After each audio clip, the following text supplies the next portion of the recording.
Assalamualaikum warahmatullahi wabarakatuh. Kali ini kita akan bercerita inspirasi lagi guys.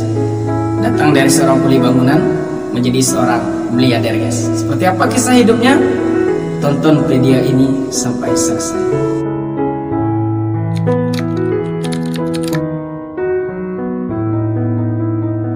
Beliau bernama Pak Senawi guys.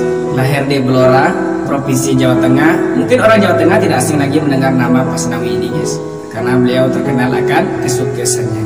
Merupakan pebisnis yang sukses guys. Sebelum kita membahas tentang kesuksesan dari Pak Senawi ini guys, kita bahas dulu perjuangan Pak Senawi ini untuk mendapatkan kesuksesan tersebut guys. Beliau bukanlah berasal dari orang yang kaya guys. Beliau berasal dari orang yang sederhana. Ketika waktu kecil, beliau pernah diejek oleh teman-temannya. Beliau sering dibully oleh teman-temannya. Karena apa? Karena keterbatasan ekonomi yang dia miliki guys. Dan bahkan beliau tidak tamat sekolah guys, hanya sampai kelas 2 SD dan tidak bisa membaca dan menulis guys. Tapi beliau bisa menjadi seorang pengusaha yang sangat sukses dan sangat terkenal dengan omset miliaran per bulan guys. Lalu ketika beliau berumur 16 tahun, pas pada waktu itu tahun 2006, beliau mencoba untuk mengubah dirinya untuk menjadi orang yang sukses. Maka beliau mencoba merantau ke Jakarta bersama dengan tetangganya. Beliau berangkat dari kampung halamannya menuju kota Jakarta. Tapi naasnya ketika sampai di terminal Pulau Gadung, beliau ditinggal oleh tetangganya tersebut, sehingga mengurungi niatnya untuk merantau ke Jakarta dan kembali ke kampung halamannya. Tapi semangatnya untuk mencapai suatu kesuksesan tersebut tidaklah pudar guys. Dia kumpulkan uang kembali, dia mencari modal. Setelah beliau mendapatkan modal, beliau berangkat kembali menuju Jakarta guys, untuk mencari jati diri guys, untuk mencari kesuksesan tersebut guys. Ketika sampai di Jakarta, apakah beliau langsung mendapatkan pekerjaan yang bagus? Tidak. Beliau menjadi seorang kuli bangunan guys.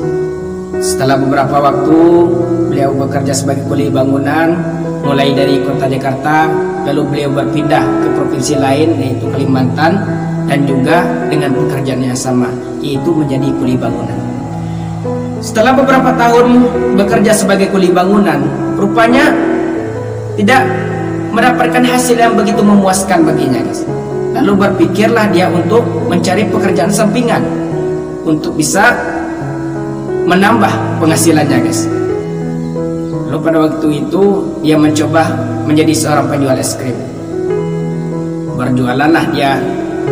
Bekerjalah dia sebagai penjual es krim. Rupanya dari penjual es krim ini dia melihat ada keuntungan, dia melihat ada peluang usaha.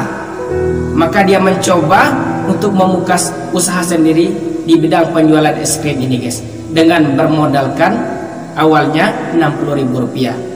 Bekerjalah dia sebagai penjual es krim dengan modal Rp60.000 dengan sepeda guys. Berkeliling-keliling ke rumah-rumah dia menjual es krim. Bahkan beliau sering ditolak oleh rumah tersebut, sering diusir ketika beliau menjual es krim tersebut. Rupanya ketika beliau menjual es krim ini, dia mendapatkan keuntungan.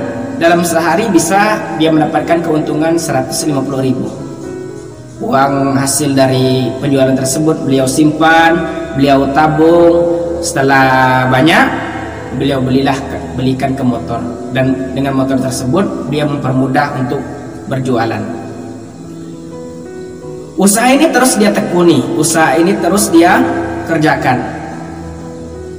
Tahun demi tahun berlalu, usahanya ini semakin hebat dalam berjualan, dan tabungannya sudah semakin banyak. Dia mencoba untuk meminjam uang ke bank guys. Dia memberanikan diri meminjam uang ke bank untuk membuka usaha, untuk membeli sebuah mobil.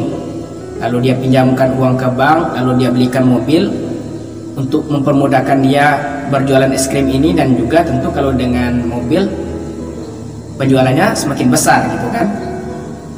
Setelah mendapatkan mobil ini, berjualan terus menerus. Rupanya dari hari ke hari penjualan ini semakin besar, sehingga dia membuka mitra-mitra di beberapa daerah seperti Kalimantan, Manado, Batam, dan bahkan Jakarta.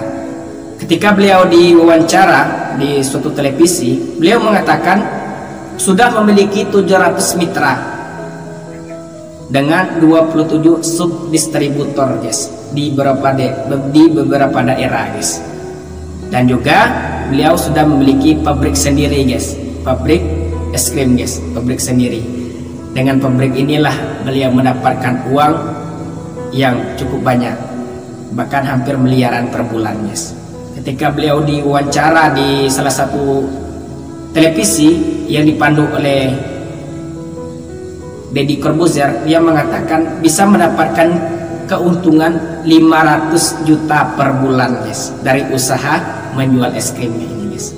Apa inspirasi yang kita dapatkan dari cerita Pak Senawi ini, guys? Bahwasanya kalau kita ingin menjadi seorang yang sukses tersebut, yang kita perlukan adalah usaha kita, perjuangan kita, ketekunan kita. Apapun yang kita inginkan, apapun yang akan kita capaikan, kalau kita berusaha dengan sebaik mungkin,